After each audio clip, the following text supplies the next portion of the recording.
All right, welcome back, everybody, to the Quill and Query podcast. This is season 2, episode 1. If you're watching us on TikTok, you probably noticed a little bit of a format change. We'll get into that in a few minutes. But my name is Brandon Hall, and as always, I'm joined by my wonderful co-host Ash. Ash, how are you doing today?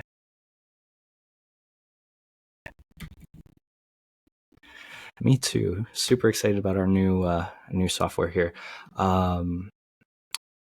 Yeah, we have a fun episode for season 2 to kick things off. We're going to talk about a bunch of different topics. We got writing pace and how it affects the quality of your writing. We're going to talk a little bit about character deaths and balancing multiple point of view characters and much more, like always. So hope you'll stick around. And if you have any topic suggestions for us for next week or anything like that, please be sure to share those in the chat. But before we get into all that, we'd like to tell you guys a little bit about what we're currently reading. So Ash, give us a breakdown of what you've been reading the past couple weeks. Past couple weeks, I have been working through the West Passage by, I'm going to butcher his last name because I think it is Eastern European, but it's Jared Pachachik. Anyway, Okay. It's an advanced reader's copy that I got, and I'm really liking it. It's like if Labyrinth meets Redwall, so it's been a good time so far. Interesting. What are you reading? Well, I have it right here. I wanted to show it off. I'm taking a break from my normal cycle of books to read Dante's Inferno. It's probably going to be obscured by the green screen here, but I have a really cool Nice. illustrated edition here. Oh. And the reason I'm actually reading it is probably not what you're expecting. This book of all games, or of all books, has a video game adaptation that I've been playing, and it's a lot of fun, and it has a bunch of lines from the book, so that made me want to take it off my shelf and actually give it a read, because it's been sitting there looking pretty for the past few months, but has not been opened yet, so is this your first foray into Dante, aside from the video game, like the actual source material? My first time really diving into like the book. I've heard of it and I've seen stuff from it, but I've never opened the book myself. So okay, all right. But I do love my classics, so I think I'll enjoy this one. It's very good. As like a childhood Catholic myself, it was really interesting to me to read, only because like it's just such very vivid descriptions of torture in English, and you're young and you're like, this sounds crazy but also terrifying. So yeah, I'm interested to hear your thoughts when you are finished with it. Yeah, it doesn't seem terribly long, so I'm sure it won't take me as long as the other books, but we'll see. I'm a bit of a slow reader, as I think everyone who watches us knows. Well, that's what we're reading, but I touched on it a little bit. We have some podcast updates for you guys. If you are listening on RSS, Spotify, Amazon Music, pretty much anywhere, you'll notice that this is marked as season 2. That is because it's kind of a new beginning for Quill and Query. We have switched from TikTok Live Studio over to Riverside, which is a platform designed for podcasting, and it has a lot of really cool features that are going to help us achieve our goals surrounding things like quality, the ability to bring on guests, and reach more platforms like YouTube and stuff like that. So bear with us if there's any technical difficulties along the way. I did try to calibrate beforehand as much as possible, but some of this is just learning as you go. So please point it out if there's any audio or visual bugs or anything, and so we'll get those sorted out. But we hope you guys like the new format and the new software. In addition to that, Ash has been doing a great job leading our social media presence over on Instagram. If you have not followed it yet, it is, let me make sure I get the handle correct. It is at Quill and Query Podcast, and TikTok and YouTube will be coming soon. But if you want to find us on Instagram, you can go over there. And yeah, that's all I have to say on the podcast updates. But that was great. That was thorough, well balanced. I tried. I rehearsed that a few times. So, well, before I move into our topics and our other segments, did you have anything you wanted to add on like the future of the podcast and the new format or anything like that? Yeah, all I want to add is I'm really excited. I think Some guests are probably going to be added in the future. We're working on kind of building the format for that. So if you in chat or want to email us at quillandquerypodcast@gmail.com or talk to us on Instagram and give recommendations on who you would like to see in the indie self-published space potentially be interviewed. That's also something that we are going to work on. So slow and steady. We both have jobs and are working on multiple projects and this. So, Yes. it's going to take some time, but we're getting there, and I'm just genuinely really excited. I'm so impressed with us that we are now in season 2. I'm just patting ourselves on the back. Yeah, I think we've made a lot of progress since the very first episode, so super proud of us as well. We do not have any audience questions this week, but we do have one missed indie release to spotlight, and that is going to be Games We Play in the Dark by Nicole Johnson. I think, Ash, you found this one, so just correct me if I'm wrong, but that is already out, correct? It is. It came out earlier this month. I went ahead and chatted with her to make sure. So it was published in July, and you can find it on Barnes & Noble and Amazon. Awesome. Looks like we have our number one viewer, Nicole, in the chat. So Hi, Nicole. I think people can hear us. Nicole, if you notice any problems with that, please let me know. But yeah, this is our first episode using Riverside. So, all right. Well, now that we got all the intro stuff out of the way, we can move into our publishing and book discussion topics for the week. I still got to rename this segment, but I was kind of trying to think of things we haven't talked about before. So one I wanted to start with was book trailers, which doesn't seem to be a very popular marketing technique, but they definitely exist because I've seen some. So I wanted to get your thoughts on, I guess, mostly from a consumer perspective, but then also, as always, I like to get both perspectives, like from the consumer side and then from the creator side. But what are your thoughts on book trailers? Like, do you ever see one that really makes you go, "Oh, I have to read that," or I don't know? Do they feel effective to you? That's a really hard question to answer, only because I know, like, most people who are doing book trailers are doing this on their own, most of the time. And I'm gonna throw out a decent guess to say most of them are not like video editors or have the money obviously to spend on like high quality footage or whatever. So I am kind of torn, because if it's a bunch of like Pinterest photos kind of like in a real setting, I'm less interested, only because I have the same photos probably saved on my Pinterest. You know what I mean? Yeah. But a lot of people put in a lot of hard work, so I'm not gonna nix him. It does not guide me either way, whether or not I'm going to buy a book. I usually, the aesthetic of something always sticks out to me, so it can be a really good way to relay the aesthetic of a book. But in terms of whether or not you're going to hook me with it, that usually isn't necessarily the case. I really like blurbs. I like seeing like an actual, like, some text with it. If it is going to be a video of text, there are different ways to do that. But I would like to see the style of writing usually before I'm like fully committed to the book via that type of format.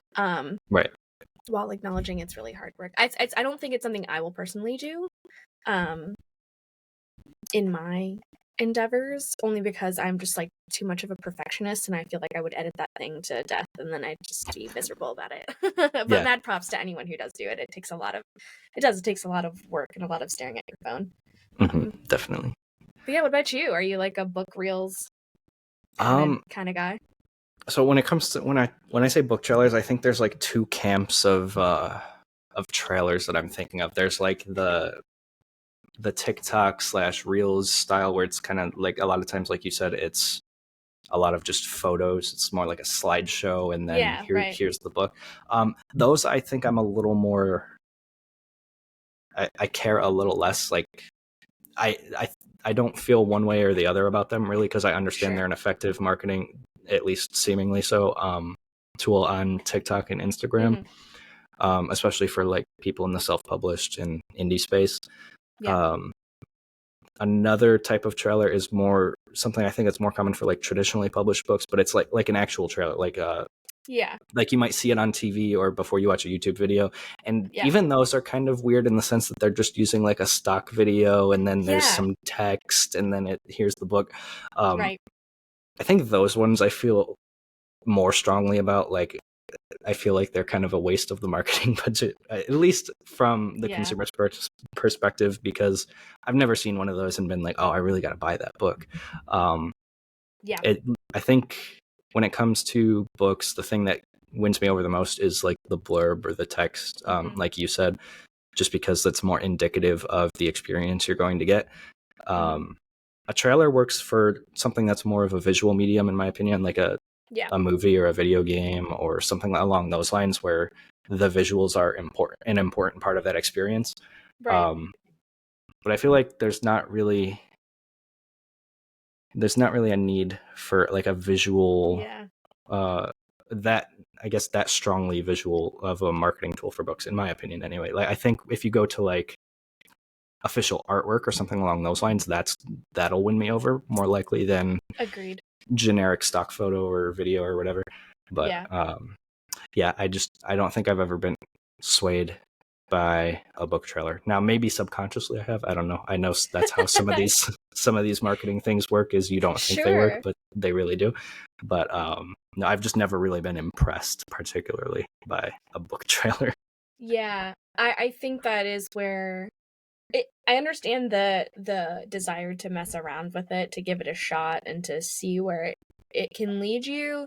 But yeah, I think there have been times where I've seen the artwork that's meant for the book then turned into kind of like a moving picture kind of reel thing. Yeah. Which is cool. I really enjoy that. But as you mentioned, I think trailers are for like maybe reveals, like title reveal when you've got like moving pieces and you're, whatever. But in terms of just like selling your book, if it's a comic book, I think that works really well. Again, because you can kind of manipulate bits and pieces. But yeah, for like a traditional book, it's just not something that I am drawn to. But I know some people are like really into them and, find that to be lucrative. So I guess it is just, whatever you choose. But yeah, I'm not the biggest fan.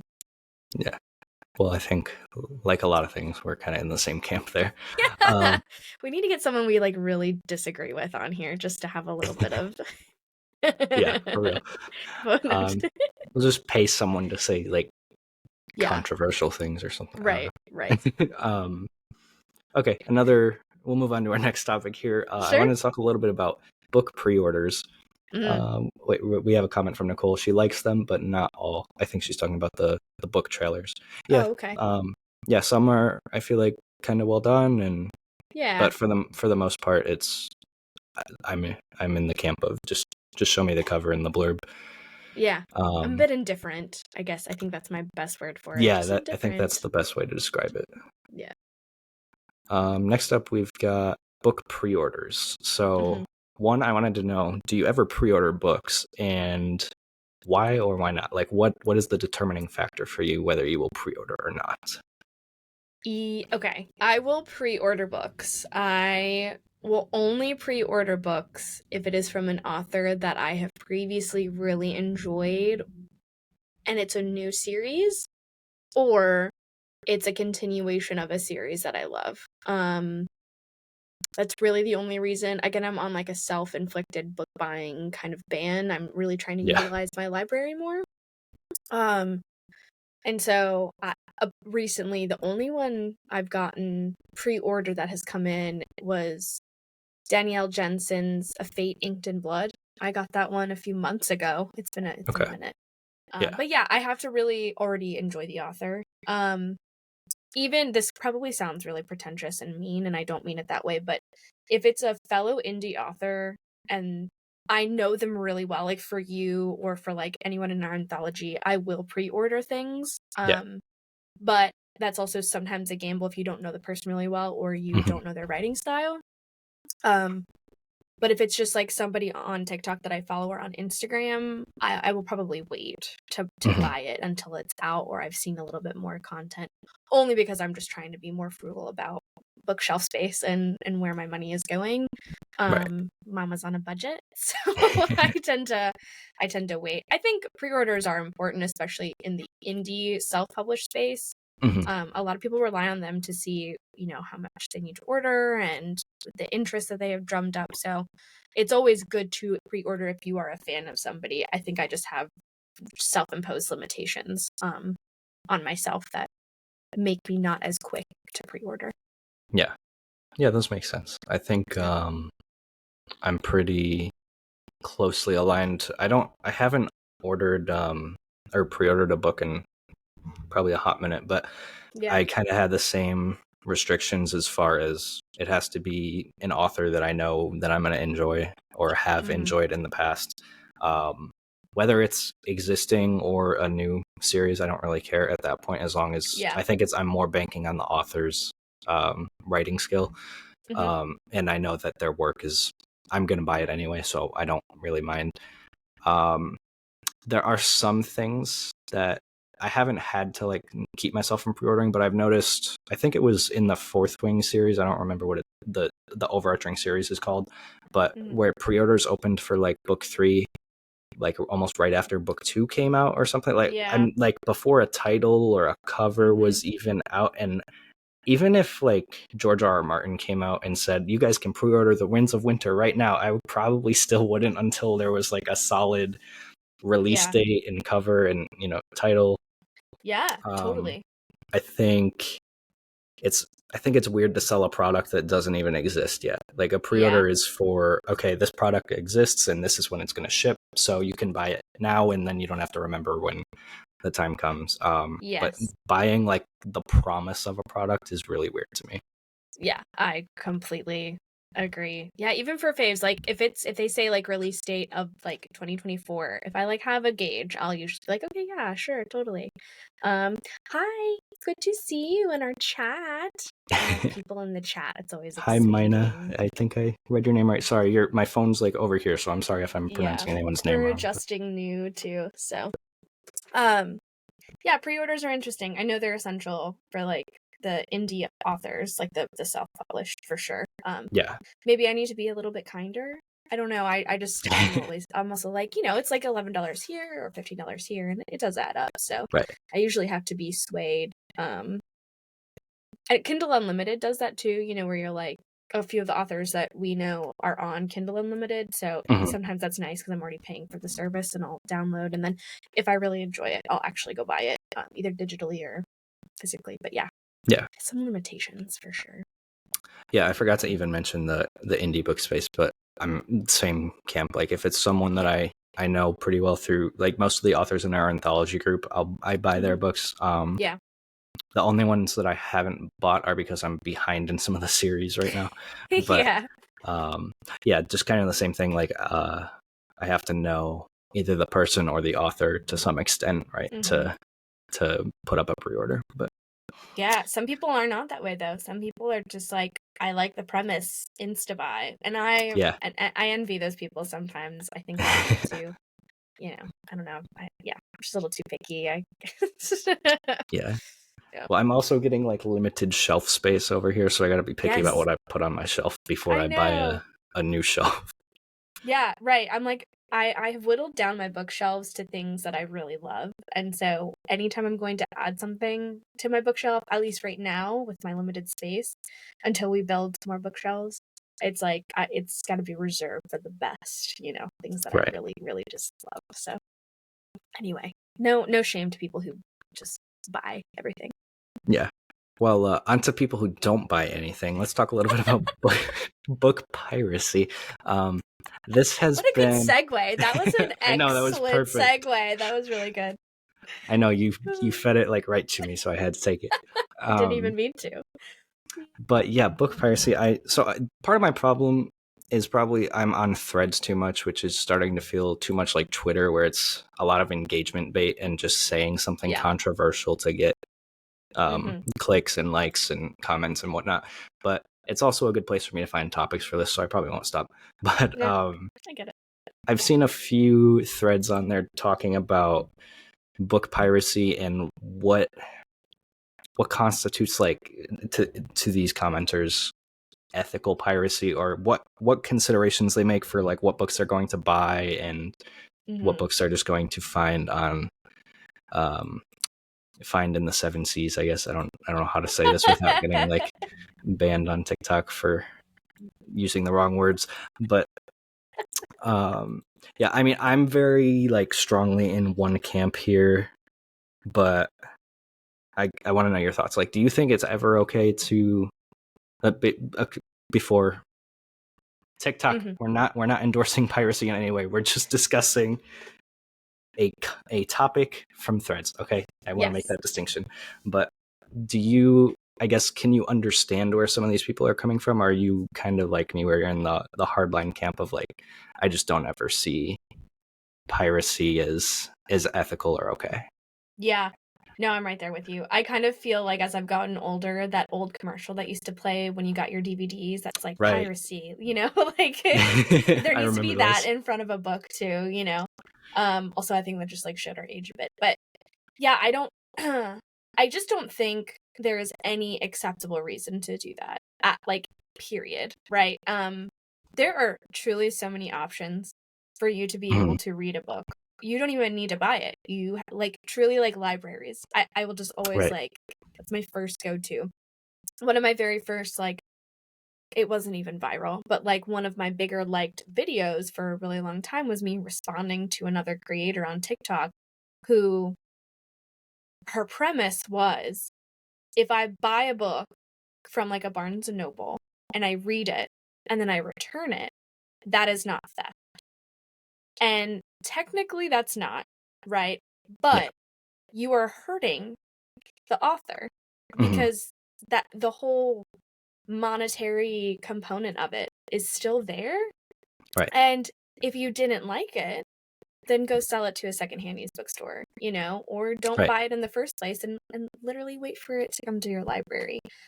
There are thrift books online. There are so many options that I just have like zero sympathy for anybody who tries to pirate a book or do anything like that. I just, yeah, exactly, just like Nicole said, libraries. It just doesn't make any sense to me. I have not heard a good reason for that, period. Same. I think some of the most common reasons I see are, one that I kind of want to push back on is the affordability aspect. Books are probably the cheapest form of entertainment you can buy. Yep. Compared to like film or video games. Especially if you buy ebooks. I rarely see an ebook that's more than $10.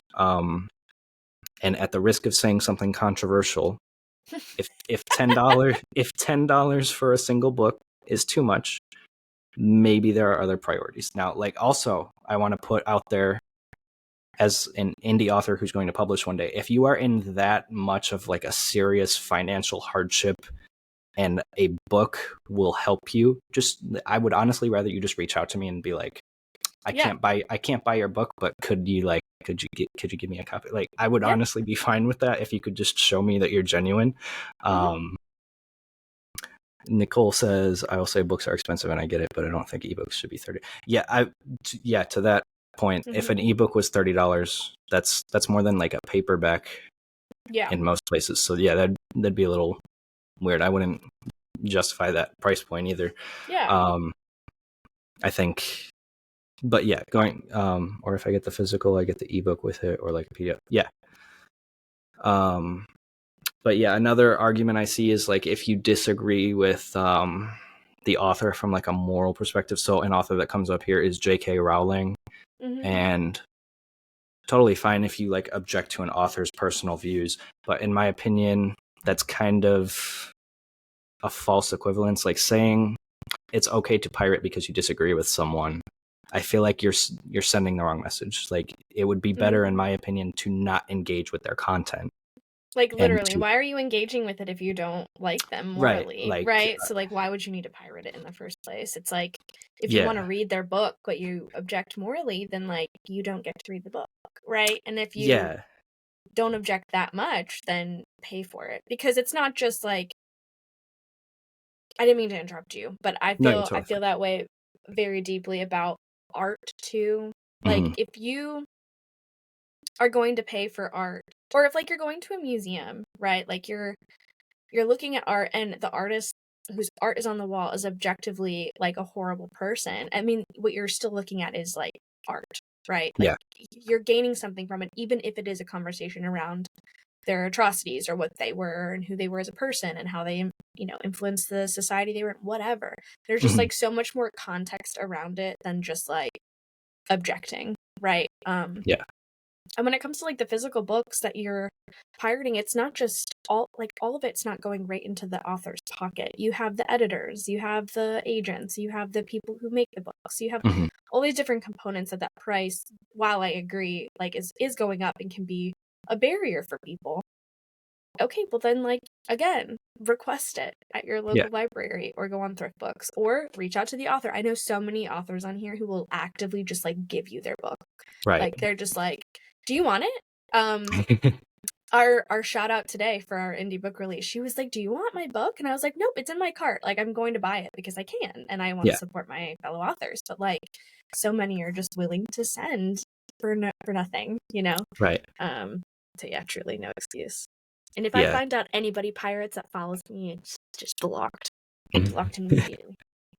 Yeah, no, I'm definitely in the same camp. Also, to the like reading the whole book and then returning it thing, I think that is also a little disingenuous as well. It's kind of like you can't go to a movie and then request your money back at the counter when it's over. Like that's just not how it works. Or you eat your appetizer and you're like, it was really gross, but the plate is empty. You're like, no, no, that doesn't work like that. Yeah. Oh God. Yeah, it's ultimately it's not like you're not buying a guarantee that you're going to like something, and I think some people have a problem with that. But I'm perfectly fine. I've paid money for books that I sometimes I knew I wasn't going to like, but I wanted to read them anyway. Because one of the best pieces of advice I got was like, make sure you're reading bad books as well, or books that you don't enjoy, just so you can see like this is how maybe you don't do these things when you're writing. Totally. And so I still think those books are worth the money I paid for them. I might not enjoy them, but I mean, lessons learned. Yeah. Seriously. I mean, that's true. And that's the thing is like, you need to be reading outside of your genre. You need to be reading authors that you might not like, but try them out. Yeah. There's like, well, tons of reasons that you should buy books, even if, you know, they end up being not ones that you really enjoy. But again, libraries, you just don't like it, you return it. And that's great. And no one gets hurt. Libraries are great. Support your local libraries. Yes, right. They're under attack more than ever, so. Unfortunately. I know. All right, well, let's move into our writing topics for the week. We have a few fun ones to go over. But before we get into that, we like to do, as most of you know, our weekly work in progress check-in. So, Ash, how are your writing ventures going? Slow but steady. I am a third of the way through chapter 9 for Filthy Hunger, and I am replotting some stuff for the anthology short story. I've taken a break from the anthology short story only because I continue to be frustrated by it. Not because of anything to do with anybody else, but just because short stories are hard, and I am not used to short stories, and it is a challenge, one that I welcome, but had to kind of just like shift to the actual book for a while to kind of loosen up the squeaky wheels. So, yeah, some really good progress. So I'm happy about it. What about you? Very cool. I don't really have like a word count to share or anything. It was kind of a busy week for me, so I didn't get a lot of like just straight up writing done. What I did do quite a bit of was some plotting and outlining work, not even for book 1 of A Night of Knives, but for book 2, which has kind of had like an empty outline for a while. Nice. So what I like to do is if I'm not being productive as far as like writing book 1 goes or writing the anthology goes, I like to still make some progress on something. So book 2's outline has been something that I've kind of had the broad strokes of defined for a while, but as far as like the specifics and maybe like the chapter breakdowns, and especially when it comes to the ending, that has kind of been a struggle for me up until recently. And I kind of had like a really good plotting session where I got a lot of book 2's outline done. Nice. Oh, that's amazing. And I really like how it lines up with what I've written so far for book one and how that outline goes. So I'm sure it'll change, obviously, like these things do. But Always. I'm just happy to kind of have like that now. Not only do I know where book one is ending, but I can see where the whole Right. series is going to end, because I planned for 2 books. So Right. just That's having that, awesome. yeah, having that overarching vision is really nice to kind of be able to see where things should hopefully line up in the end. Yeah, I need to really hunker down and get some. I've got like chunks and gaps in A Filthy Hunger where I'm like, okay, I know like the major like columns of what needs to happen, but then the in Yeah. between spaces of like how they get there is still kind of like up in the air for most parts. And I was writing today and I was just kind of like, oh, there's a plot hole. Okay, like need to come back to this later and figure out what to do with that. So it's planning sessions and all that are always really important. So that's great. Yeah, some of it was like book 2 felt like it did have some plot holes in the overall structure that I had set up for it, but I kind of was able to take care of most of those as far as I can, tell right now. Yeah, we'll take it. So yeah, pretty happy with the progress I've made over there. But yeah, those are our weekly writing updates. Yeah. The mantra is always going to be slow but steady, I think. That's exactly right. That's exactly right. We've got too much going on. That's actually a good point to transition from to our first writing topic of the week. I wanted to talk a little bit about writing pace and quality, at the risk of having controversial opinions on it. Maybe they're not, but I just feel like they will be. But writing pace is obviously something that differs vastly from one writer to another, and there's not really like, I don't want, before I share any of my opinions, I don't want anyone to think I'm saying there's like a right way to do it and a wrong way to do it. Like however much you write is however much you write.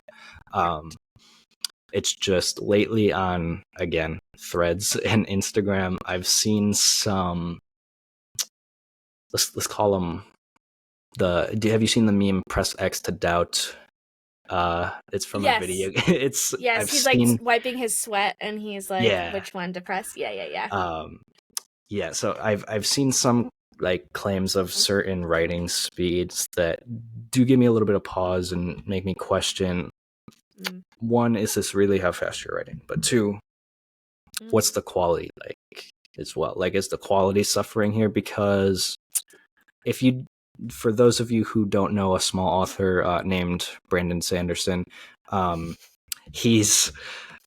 think he's widely regarded in the fantasy genre specifically as being very prolific as far as like his writing speed goes and his output. He puts books out comparatively to other fantasy authors on a very tight schedule, like multiple books a year sometimes. And when I've looked, from what I could see, again, this might be wrong, but his word count tops out at like 8 to 10,000 a week. This may be old news. He may be writing more than that. I really don't know. I don't want to make any claims for his writing speed because I know the man writes insanely fast. Yeah. But what made me question, or what made me look that up, is I've seen certain authors on Threads be like, I wrote 30,000 words this week and I meant to write 50,000. And the only reason it gives me pause is because these are usually people who are in the indie publishing space, don't have a lot of books or experience under their belt. Full disclosure, I don't as well, but I'm also not claiming those writing paces by any means. So when I look to the industry and I'm trying to see like, okay, who's the most prolific writer I can think of? Who's the fastest? And it's Brandon Sanderson, and he's a full-time writer. And he's writing around 8 to 10,000 words a week. If you are making the claim that you're writing like 4 to 5 times this much, you have to be honest, I feel like, about what that calls into question as far as your quality of writing is. Because to me, I find it very hard. I'm not saying you can't do it, by the way, to anyone who does that. I'm just saying it casts a lot of doubt and question marks my way to like, okay, but you wrote 30,000 words in however many days. How good is, like, how proud are you of that writing? Like, were you really just trying to get the words down? is this something where you're going to have to like rewrite 20,000 of those words? So I don't know. There's a lot of questions I have for people who have these really insanely high writing paces and whether that affects the quality of their writing. I just want to say, like, from a potential reader's perspective, it gives me a lot of doubt, if that makes sense. And I don't want that to be taken like as shade or anything, because I'm not saying you can't do it. My question is, how do you maintain the quality while also supposedly writing at such insanely high like outputs that even top people in the industry wouldn't even come near to? So I guess, sorry for my long-winded rant there. No, But please. yeah, I said that might be a little controversial, but I wanted to get your thoughts on things like, because I know you and I are both in the slow and steady camp, so I also don't want it to feel like I'm saying anyone that writes faster than me is writing too fast, because that is not what I'm trying to say by any means. It's more just like, do you guys feel like that? And Ash, you, from like a reader's perspective, does that make you question the potential quality of something as well? If it's like, I wrote this book in 2 weeks, or, what do you think about that?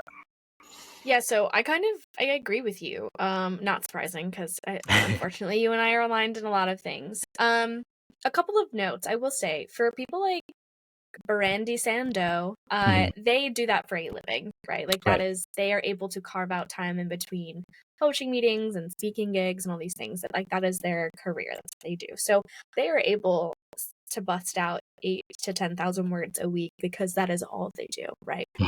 So for those of us who are balancing family, fun time, work, all of these things, to me, that is more important, to find a balance. Like, the books will get written. Some people, however, I do think use that almost as like clout. Like, I write all of these books or all of these words, and then use that for fodder for content, which is a smart move, because then people are like, oh my gosh. It's like when you see a travel photo for somebody and you're like, oh god, it looked so beautiful. Like, why am I not there? Like, why can't I look that cool? It feels sometimes like a mirage. Like, Yeah. Look here, but really, we've got some other stuff going on. So I'm always impressed, but I don't really believe them sometimes. Yeah. Because the quality. Now, okay, some people will write 50,000 words a week and then most of it gets culled in editing, right? Like, they do all of that. However, and I'm not ever going to shout anyone out. I have seen authors who put out books very quickly, and then I go to read them and I'm like, this could have used 7 more editing revisions. There are mistakes, or it's just not well written. And again, that's always subjective. Right. But we have discussed on here before, sometimes there is like an objectively, this is a bad book. Like, this is just not well written. It's not, Right. So I feel very much that when I see someone who's like, oh, I've written a book in a couple months, I have so many questions. I'm like, are you also working full time? And it looks like you also have a family. So, like, I'm genuinely curious, and I would love to know what the process is for you. Right. Because maybe that'll be helpful for somebody. Like, this is how I balance. Our pirate captain does that very well. He's very honest about his work process and how he balances things out. But yeah, I think sometimes it is just like a bit of a show, and I do wonder how much of that is authentically true. And I do feel like the faster you write, in my opinion, if you are a newer author, the faster you write, sometimes that's not necessarily the best way. Yeah, just like, also, is it Mina or Mina? I'm so sorry. I would love to know how to pronounce your name. I feel so bad, but it's hard sometimes. But she says, I've been super intentional about what I'm writing, so maybe I'm just a slower writer, and she is writing slow right now, and she's struggling with it. And I want you to know that, yeah, you're completely in the right group of people, because Mina, perfect. Thank you. Thank you for the clarification. Yes, because that's so true. I just feel like intentional writing makes a better book. And that might sound pretentious to me, but if you're spending time and you're not letting, like, the expectation of what you should be writing get in the way, sometimes your book, just like I've been working on A Filthy Hunger for years at this point, but Yeah. it's taking its time because I am taking my time, and I'm also enjoying life outside of the book writing process. So that was also a long-winded reply to you, but I feel very much the same. I'm always slightly suspicious. I always like seeing people's setups and how they write and how much they're writing, just to get a gauge of, like, tips and tricks for how I can improve. But yeah, usually the quality lacks if they're blowing through books, Yeah. you know, too No, quickly. agreed. Yeah, We have intentional writing, my favorite, from Megan from Musgrove. Megan. Yeah, Yes. Megan. I have not read Wingbreaker yet, but I just wanted to say, like, just from her videos and how she kind of shared her writing journey in writing that book, it felt very Mhm. intentional, and it felt very Mhm. like, the book is going to take as much time as it needs. And Yeah. so I was really excited to see when it did come out. I still have not gotten to it yet, but um, yeah, I agree that I'm very much in the camp of Ash here with the intentional writing, and Nicole, I would rather wait for a good book than get a subpar book faster. I Yeah. think I've kind of settled into the being okay with, I'm probably just going to be, even if I'm self-publishing, in the camp of still taking like trad publishing timelines, Yeah. which could be 2 to 3 years between books sometimes, and I'm totally fine with that because I think that's the time that I need to write books that I'm proud of. Yeah. And I really cannot imagine like a worse feeling for me as a writer than putting out a book and then really hating it after the Yeah. fact because I felt like I rushed it to meet like Mhm. market expectations or something along those lines. Yeah. So um I yeah. fully agree. And now some people, though, they write shorter novels, and Mhm. it's like a complete novel. There's no, there's no second or third novel. So a Yeah. lot of people I have seen do kind of like the formulaic love interest. I know the hockey romances kind of took off, and a lot of people just kind of, yeah, like, took some of their favorite shows and like reworked them and put them into whatever. Or they wrote fan fiction and then they just like took their fan fiction and made them into a different book. And that's okay, but I rather there be transparency there, which there tends to be like very little sometimes. Right. Um and I just feel like it makes everyone else feel bad because they're like, Yeah. "Oh, I'm not succeeding fast enough." But it's like, no, no, no. Like, there's a downside to this too. Um yeah, and Megan, that's such a good point about drafting clean. I think that's where I work, where I'm like, I want my first draft to be, obviously changes are going to be made, but I want Yeah. my first draft to be like the best that I can actually produce. I Mhm. don't Yeah, I don't want to give something either to the publisher or send it to an editor for self-publishing. And it just have to be like 4 more months full of editing because I just blew through it. So anyway, yeah, that's my yeah. I'm in the same camp with the clean drafts. I can't Mhm. I really try sometimes to get myself into the just get words down Yeah, mindset, but literally. Yeah. it doesn't work for me. I really feel like when I'm writing, like every word, every sentence is intentional, even in the first draft. Mhm. And that's just kind of what works best for me, even if it is slow. Yeah. Um, so I've just kind of embraced that part of my Yeah. process. It sounds like, Megan, you are not a plotter. You're a pantser, right? Is that what Pantser. I'm getting from your comment? I'm kind of a little bit of both. I'm like right in the middle. Plancer. I think that's what they're Yeah. called. Is Plancers. that A the bit of both. Yeah, I correct don't term? know. I heard someone say it the other day and I was like, yeah, I like that. Plancer. I'm a plancer. There's a bit of both. Mine also says she just posted a video about how slow she's writing her first draft. So thanks for the encouragement. Yes, absolutely. You will always be in the slow and steady camp over here Yep. at Quill and Query. So That's don't right. don't ever feel bad because I'm probably writing slower than you are. So just Same. you're doing better than So someone. yeah, exactly. But yeah, take the time. I think that's the most important thing. Take your time. There truly is no rush. Unless you have a publisher and they're like, the deadline is coming up, and you're like, oh shit, I haven't written anything. Well, then yeah, you should just bust it out. But no one's holding anything over our heads, so we should just take our time. Absolutely. All right. Checkpoints. Oh, interesting. Megan said, I use checkpoints. I tend to know where it's going next, but maybe not how. I was just saying that I do the same thing. Checkpoints is a good phrase. I think I might use that in the future. I feel like that's kind of a good way, maybe not that to that level of pantsing, but kind of close is how my outlines are. Like I make a list of like the major beats of things, but as far as like the specifics of why and how and what a character like does to get to a certain point, I like to leave room for a little bit of discovery, because I echo Martin in his saying that if he knows like everything about the story before he writes it, he loses all interest in writing it. And I'm kind of the same way. Yeah. No, I think that's a great little bit of advice. It's just like, yeah, you want to explore just like your characters are trying to figure it out too. It's like put yourself in their shoes, and yeah, that's half the fun, honestly. It's just like writing and getting into the middle of the paragraph and being like, there's an idea. Yeah. Like, oh, get to add it to it later. So yeah, totally.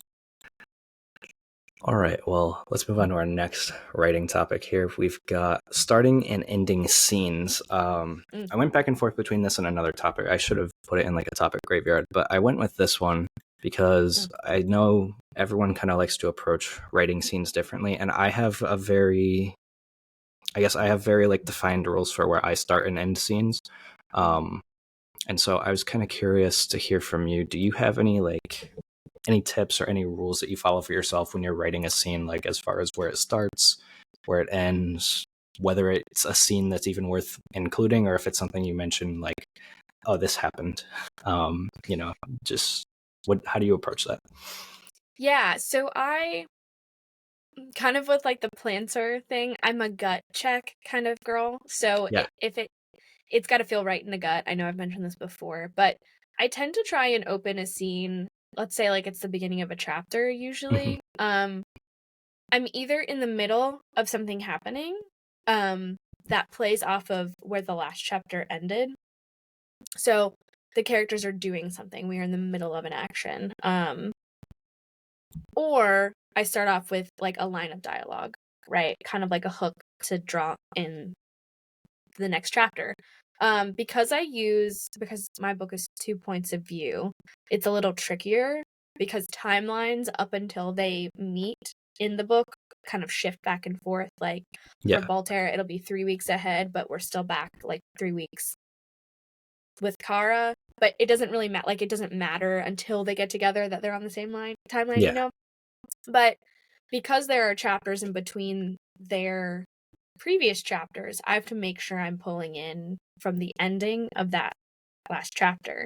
So yeah, it tends to be something with action that references what has just occurred in their previous chapter. Or I start with dialogue to kind of keep things moving.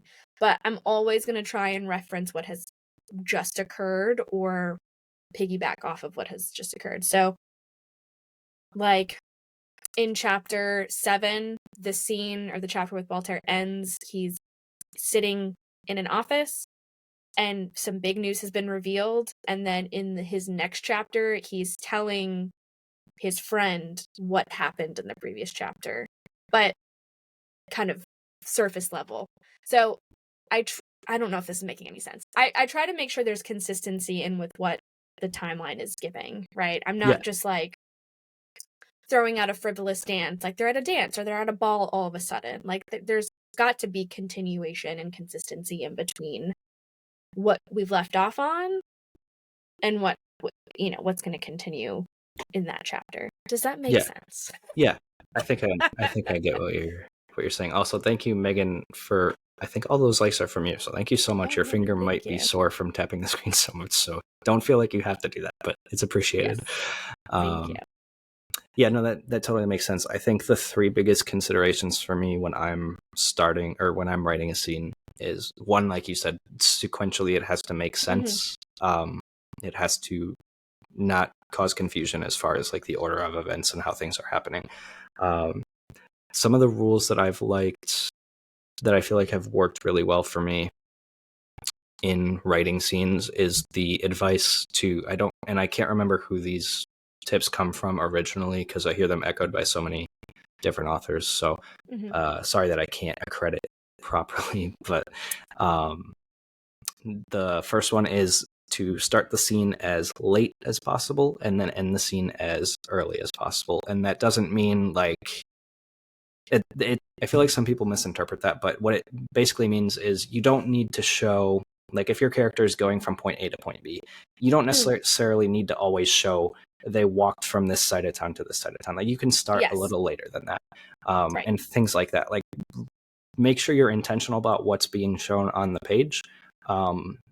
Try to start at an interesting point and end at a point where like it's almost not enough. Not in a good way though, like where the reader wants to know more. Like don't answer, I guess, all the questions. Just end a little earlier than you would maybe initially be inclined to, and that's worked really well for me. Now I don't know if that you can apply that advice like in a multitude of different ways, so that's why I like it as well, because it's not super specific.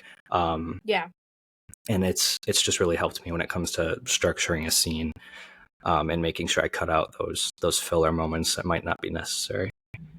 Yeah, that's a much better and more succinct and clear way of saying it, because that's kind of what I was trying to say, but that's so much more eloquent. I try, I guess my don't is I try not to start the chapter or a scene with a block of text. Like we need some type of movement. Either the characters need to be moving or a conversation needs to be moving forward. Like everything needs to be moving, which sounds super vague, but like I don't need a 3-paragraph long description of the room at the beginning of a scene, right? Yeah. Have us enter the room first and give a brief description and, but why are we there? Like, and in terms of endings, I always try and like mini cliffhanger a lot of scenes, especially like chapter ends. I keep referencing chapter end because, you know, that's just usually where I find my biggest punch. But in terms of like endings, you want something that's going to be like, ooh, oh my gosh, okay, what's going to happen next chapter? And then, yeah, you move forward. I think for me, it's a bit easier only because I have alternating chapters. So I would give a little cliffhanger for Baltair, and then Carr is next. So you have to wait a whole chapter to see then what happens with him. So it's a little bit more of an easier process for me in that regard. In medias res, says Megan. Oh yeah, I think that's, there we go. Yeah. That sounds familiar. But yeah, I don't think it's not very, for new authors like us, I think it's a challenge because you don't want to have too much filler, but you also don't want to just like bombard your reader with an introduction to a scene with just like a bunch of talking at, Right. I just don't want that. So I try not to do that in mine. I think one of the ways that I've been able to avoid that is I add a lot of my description of like the environment and things like that later. That is one of the few things that I can like tell myself don't do that just yet, just because I find that if I start writing the descriptions while also trying to focus on like the dialogue and the internal thoughts of the character, one of those three is going to overshadow the others, and usually it's the description. So I like, if I'm writing a dialogue heavy scene, a lot of times I'll just start with the dialogue and kind of the actions of the characters as they're speaking, and then I'll work the descriptions into that. Like say they're walking through an environment, I'll describe it as it would like come to the speaker or whatever. So I find that doing description that way helps me that's a good trick. significantly, because then I can kind of structure the scene and imagine it first and then write it down, if that makes sense. Interesting. It does make sense. I work in like the complete opposite. I have to write as it happens. So I have to write the description or else I feel like I don't feel grounded in the story.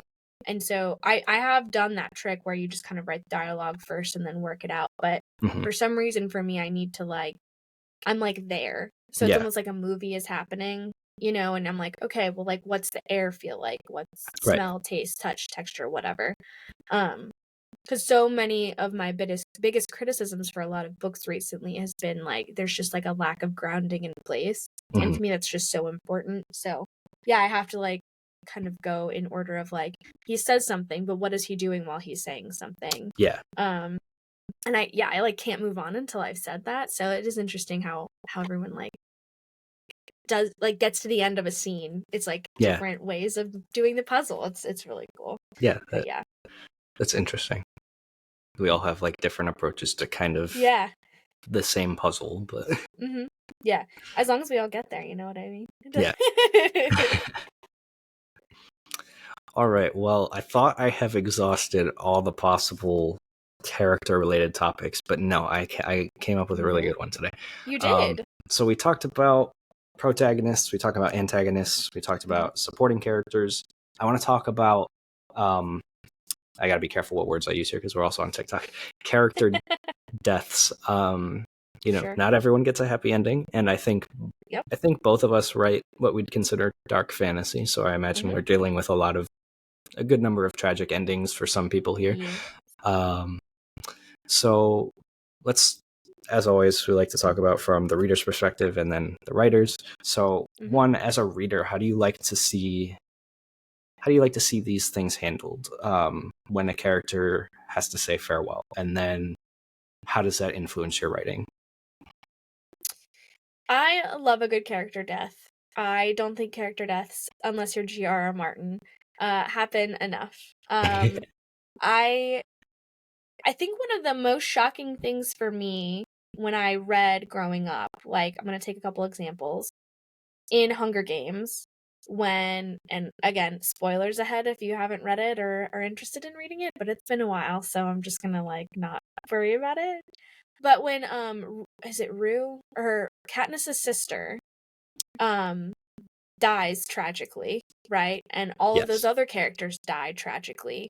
It was such a shock because you're really rooting for them and you want them to succeed against this like horrible dystopian like hellscape. And so each one had such an important pivotal impact without, in my opinion, overdoing it. I know that sounds very vague, but like it spurred Katniss on, but it wasn't just a frivolous death to make her feel more revengeful. These were things that, on top of all the tragic things that had already happened, made her complicated and feel complicated things. The Divergent series as well, the main character dies, and that's just like such a twist that you don't see coming. You get attached to a character and then they are no longer there.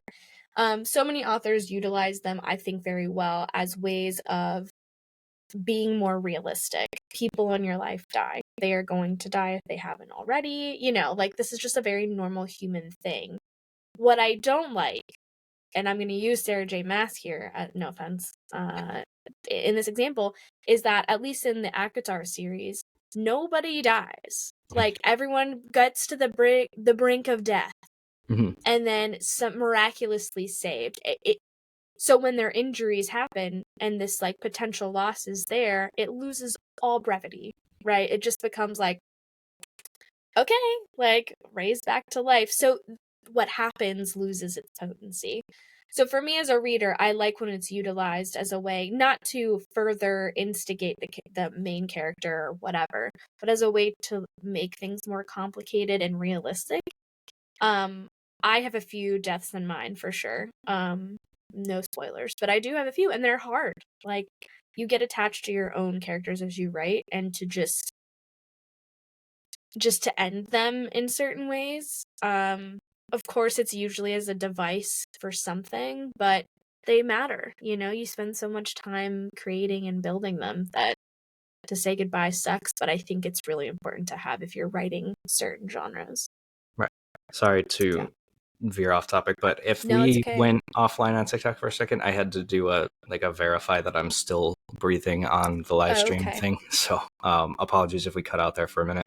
But yeah, Megan and Nicole both brought out great points. They can be so impactful to a story. And then Megan points out an example in Priory of the Orange Tree, where it sounds like one of the characters had some unresolved like relationship feelings. feelings Yeah. before they passed away, which I think. Sorry, I lost my train of thought. But no, That's okay. I'm very much with you. I think they don't happen enough. But I think it's all about like intent for me. There are plenty of stories where characters don't die that I really enjoy, or there's not that many deaths, I guess. But I feel like it's never set up that way either.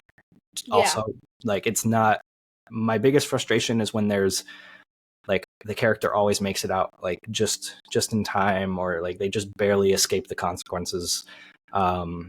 But it's like it keeps promising you that there's stakes, and then there's really not. I'm not a fan of that. I think that's kind of, it's like a shady way to get the reader like to keep reading, in my opinion. I totally agree. I think it is absolutely 100% just like a device to maintain people's interest. Yeah. And then you feel like you're like climbing up a hill and you never needed to climb up it in the first place, you know? Yeah. It's just, like I think for certain genres in particular, like for dark fantasy or just any type of like fantasy with high stakes, it's just like a natural thing that has to occur.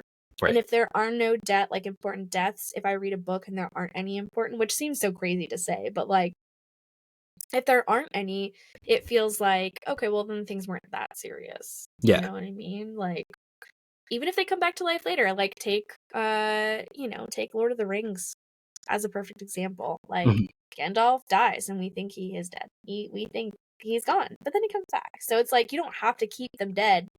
Just make it important and pivotal, in my opinion. Yeah. I think another thing I don't like when it comes to character deaths is when it feels like it is only there just for the shock value, and it doesn't really change the story in any way, or doesn't really feel like it had any purpose. I like my deaths in narratives to have some sort of impact, because I feel like in real life, when someone passes away, that changes your life going forward. Exactly. If they were someone important to you. And so I think media should reflect that if it's going to try and deal with those things honestly. Like I said, not every story is designed to do that, and that's fine. But I think if you are going to deal with death, you should treat it with like a certain level of authenticity, I guess, to how it actually impacts the people who knew that person. And so I try to just make sure I'm keeping that in mind when I'm writing mine, because full disclosure, Night of Knives, as I've said, is a murder mystery, so there's plenty of deaths there.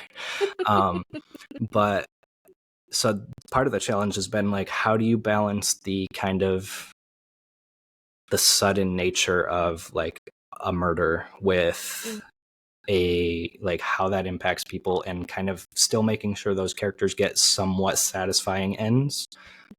With it, it's weird, right? Because sometimes death happens at the wrong time and things are unresolved, and I don't want to act like, oh, everything's always going to be resolved before a character checks out. But yeah, so there's so many things to consider, but I think you really have to be careful with as with any sensitive topic, just treat it with like a certain level of respect to people who have gone through that, and understand that it's an experience that dramatically changes the people that it affects. And I also think that sorry, go ahead. if you're no, that's okay. Sorry, I thought you finished. No, that's okay. I cut you off. It kind of glitched out in my ear. No, you're good. I'm sorry. No, I was just trying to find like the good off ramp there. Sometimes I ramble a little bit. No, that's totally okay. I fully agree. I think it's you just have to give also, even though they're the characters you created, you have to give some respect to the characters that you created, because these are characters that people are going to get attached to in some shape or form, and they have been a part of your other character stories for however long they've been.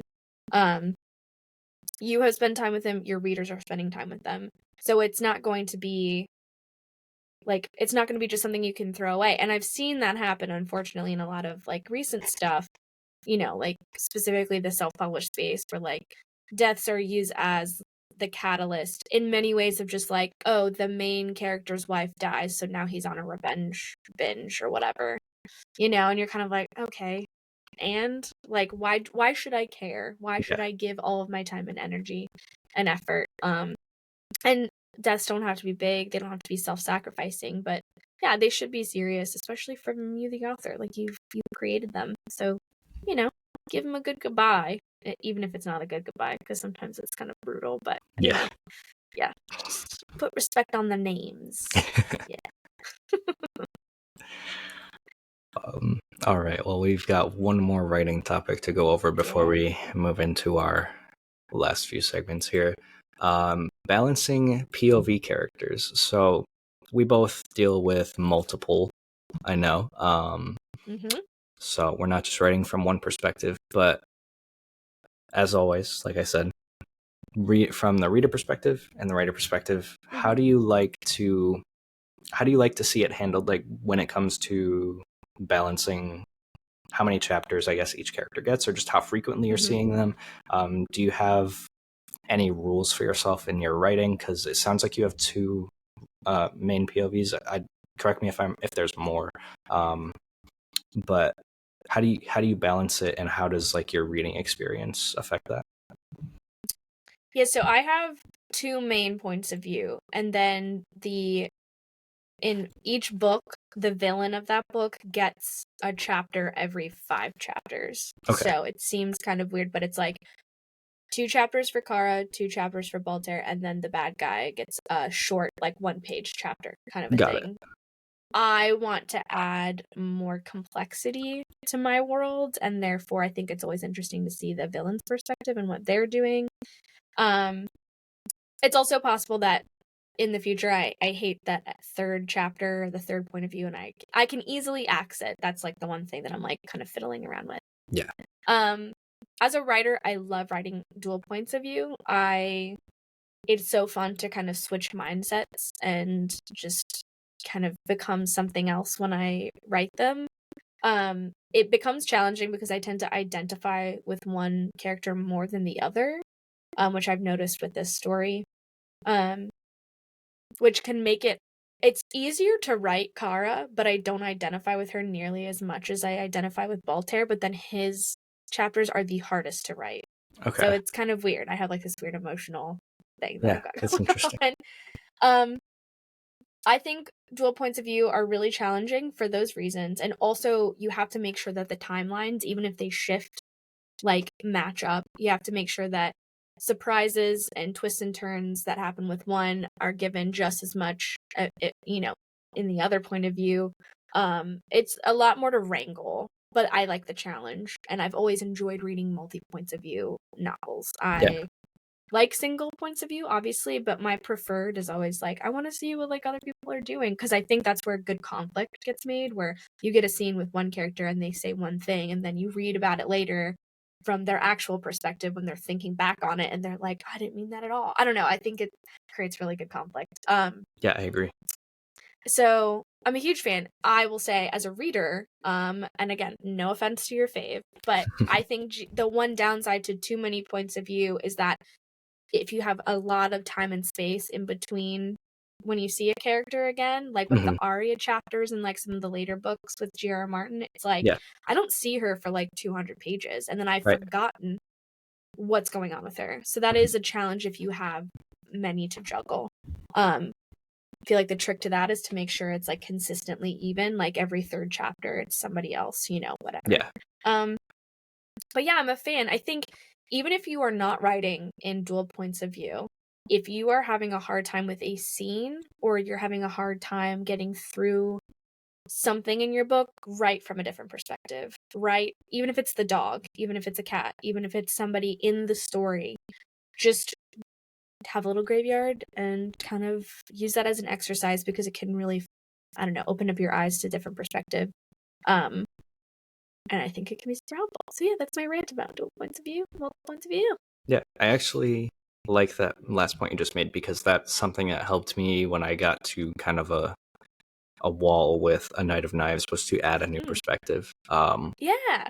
Because it felt like the entire plot was just kind of waiting for Theron to show up sometimes, and I wasn't a fan of, like, I mean, this story takes place in the capital city of the kingdom, and I don't want it to feel like it's all just one guy's journey, right? It's the stakes and the weight of everything should feel a little bit higher than that, and that's just how real life is. Like, things don't wait to happen for you to show up. So right. Again, it's just more about, like, the stories mirroring how things happen in real life. Sometimes something bad happens or important when Theron's not there, so I needed to have someone in that space to, because it's also not something I can really handle off page or off screen because it's kind of crucial. So that definitely helps if you're struggling, like, to write a scene or a chapter or get your characters to certain places. Definitely try throwing in new POVs, because it can really help. I think for me, I try to keep, like, an even cadence in this first book, because I do have 2 for book 1. There's going to be more in book 2, probably. It's just with how I'm writing book 1, I'm being very selective of who gets a POV first. So I think it's going to stay pretty low, but I still don't want there to be, like, 3 chapters in a row for one guy and you don't hear from the other one for too long. Like you said with George R. R. Martin, I agree. Like, sometimes you go a long period of time without seeing a certain character, and you can forget, or it can feel like they're kind of just sitting around waiting for something important to happen. So I do like to try to have an even cadence, without it feeling like I'm forcing the characters to have something interesting to do just to have a chapter. It's one of those things that you just kind of find the balance for as you work on it. I don't really have any tips beyond what we already said. Just keep working at it and it'll click eventually. Yeah, it can be a challenge. I think for right now, my biggest challenge is because we don't see them get together. When I say get together, I mean, like, we don't see them interacting with each other until, like, almost the middle of the book. Because they're not interacting yet, it's really hard they're almost too separated in my head, because he's going through something, she's going through something. Obviously, they are eventually going to get together, but in the meantime, I'm worried, like, I'm taking it too slow. But that's the thing, is, like, that can get cut, that can get edited later on. Like, just of course, we've talked about filler and how filler isn't, like, necessarily the best thing, but if chapters need to be cut, that's fine, just get it all out first. But that can be one of the challenges with dual points of view. If you have 2 characters that eventually do meet, at a later date, you've got to, you kind of created 2 books into one. Sometimes it feels like, where you're like, their storylines are very different right now, but they're gonna get there. So it's hard. It's not that writing a single point of view is any easier or challenging, or vice versa with the dual points of view, but it is a completely different mindset, I think, that you have to have when you're writing, because you have to consider the other point of view. So a follow-up question, I think you might have already answered this, so sorry if I am asking again, but have you written any of the scenes where they are in the same place as of yet, or not? Okay. So I've written scenes, just not, like, the full chapter. I'm not quite there yet in the chapters yet. Do you ever find that, like, it's hard to stay in one mind and not let the other one bleed in at all, or not really? I actually don't. As of right now, I haven't experienced that. I have, like, my folders full of, like, different, just, like, scenes that I'm like, I need to write this, because it's got to get written down somewhere. I actually find it really, really fun, because they both have very different opinions about one another, and so it's an easy switch to make when they are interacting with one another. If I'm writing from his perspective, I know exactly what he's thinking about her, and then reversed for that too, because so much of this book is about, like, breaking down the stereotypes of their kingdoms and their races and stuff like that. So it's more fun than it is challenging. I don't have, as of right now, talk to me in a couple months, but I currently don't have any struggle with that. In fact, it's like my favorite thing to write when they're like arguing with one another. It's Yeah. like, oh yeah, okay, I get to just like talk through him and then reverse with her. That's interesting. Yeah. Megan says her favorite thing is having the different voices for different POVs, reading or writing. Yeah, I agree. Mhm. I think that's something I don't really struggle with, is like creating, at least I don't think I do. Maybe when I share it with people, they'll think differently. So don't Yeah. take my word for it. But I feel like I'm able to create a unique voice for each character. But I do run into the problem of, if they are in a scene together and I'm writing from one perspective, sometimes one bleeds into the other, and I have to like go back and fix it and make sure, like, no, we're in this person's head today, not the other. But it's weird, because when I'm writing separate chapters, I'm very much in that character's head. It's just when they're all in the same scene, sometimes I get a little that lost. Makes sense. Now, so here's my question to you then. So when you do have some struggle with that, is it because the characters are too similar that it's an easy bleed through, or is it just because you're writing like two perspectives and it's just naturally hard? I don't think it's because they're too similar, because like I said, I think I'm doing okay at creating a unique voice for everybody. Yeah. It's more just like, it's a hard thing to explain, really, but like, I'm so used to being in all of their heads that when they're all in the same room, it just, for whatever reason, I have to be very conscious of how I'm writing it. Like, yeah, that makes sense. It's a lot lest of I chatter. risk. Yeah, it's because I think it's because I'm trying to be in all of their heads at once. Sure. When I should really be mostly in just whoever's perspective it is. So that's probably where it comes from, if I had to guess. Because that makes complete sense. Just because of how attached I am to each of their internal monologues, I guess, if that makes sense. But yeah, now that you mention it, I do have to like stop myself every now and then, and I have to be like, this is not something that like Kara would know, right? Yeah. It's like those kind of things definitely do bleed through when I write a scene with both of them in it. Because you're just like, oh shit, no, she shouldn't know that yet. Like, but he's talking about it because he knows. So it can be really challenging to keep them separated but together. So yeah, I do very much understand what you mean. All right. Well, I think that covers all our writing topics. So we'll move into our weekly writing resources. Unfortunately, I got a little sidetracked, everybody, and I was too busy fiddling with Riverside, so I did forget to search for a resource. I apologize, but Ash has a lovely resource to share with you, so I'm going to put her on the spot here. No, that's okay. So it is, mine this week is the Alliance of Independent Authors. So it is essentially a group that has private forums, contract advice, discounts on stuff, guidebooks, literary agent advice, and connections and advocacy and all this kind of stuff. It's essentially like, I am totally blanking on what you would call it, a membership. Like you pay your dues to this membership, and then it's like a union-esque where they can really help you figure out all the legality stuff. It seems like a really good resource for specifically independent authors and self-published authors. Would highly recommend taking a look at it.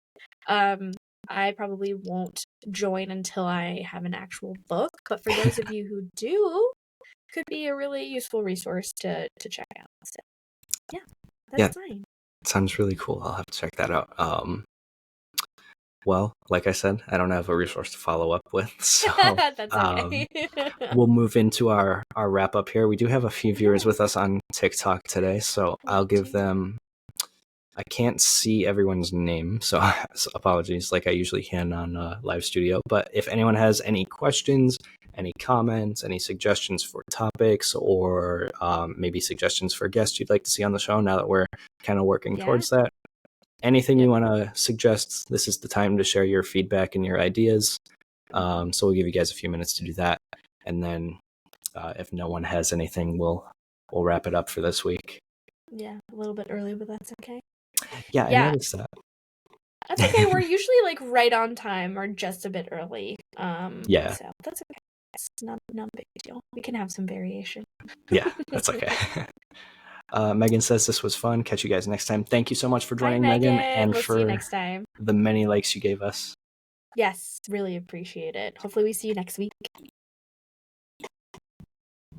Yeah, we're gonna have to start working on like we're gonna create like a framework for guests to then come on and interview. So exciting. I was trying to think through how we do that. We could set up a Google form. We could just take emails. We could do both. There's so many different approaches. So we'll see what everybody wants. Oh, thank you so much for the rose, Megan. Thanks, Megan. Ugh, what a gem. Yeah, well, if no one has any questions, always hit us up at our Instagram, Quill and Query Podcast on Instagram.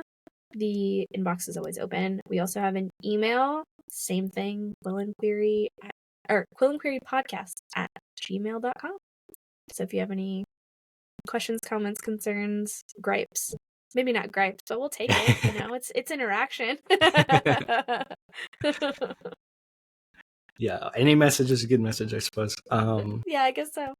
But yeah, thank you guys so much for joining. And Ash, before we sign off, do you have any closing thoughts you want to share with anybody that we didn't already touch on?